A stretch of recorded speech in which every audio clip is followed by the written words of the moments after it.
Hi guys, இது வந்து Tamil 10th ஒரு ஹாஃபலி கொஷின் பேப்பர். ஸோ இந்த மாதிரி எல்லா கொஷின் பேப்பரும் நம்ம சேனல் இருக்குது, அதெல்லாம் மறக்காமல் போய் பாருங்கள். ஸோ நீங்கள் தமிழை பொறுத்தளவுக்கு நீங்கள் 1 மார்க்கு இதை படித்தாலே உங்களுக்கு நீங்கள் ஓரளவுக்கு கவர் பண்ணிடலாம்.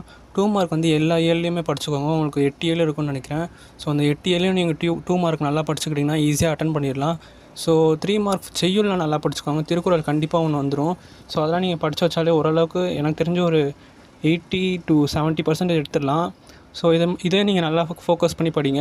நீங்கள் ஃபுல் மார்க் வாங்கணுன்னா எல்லாமே படித்து தான் ஆகணும். ஏன்னா 1 மார்க் வந்து கண்டிப்பாக கிட்டத்தட்ட உள்ளேருந்து தான் வரும், ஒரு 4-5 உள்ளேருந்து தான் வரும் கண்டிப்பாக. ஸோ அதனால் நீங்கள் ஃபுல்லாக படித்தா தான் உங்களால் ஒரு 97 எடுக்க முடியும். சென்டம் எடுக்கணுன்னா நீங்கள் உங்கள் ப்ரெசன்டேஷன் ஃபுல்லாக கரெக்டாக இருந்தால் தான் எடுக்க முடியும். அதே மாதிரி நம்ம சேனலில் 4 வருஷம் கொஷின் பேப்பர் இருக்குது, அதெல்லாம் மறக்காமல் போய் பாருங்கள். அதே மாதிரி வாட்ஸ்அப் குரூப்லேயும் வாட்ஸ்அப் சேனல்லையும் சேர்ந்துட்டு நம்ம சேனலை மறக்காமல் சப்ஸ்கிரைப் பண்ணி வச்சுக்கோங்க. ஏன்னா பப்ளிக் எக்ஸாம் வரைக்கும் எல்லா அப்டேட்டுமே வரும். தேங்க்யூ.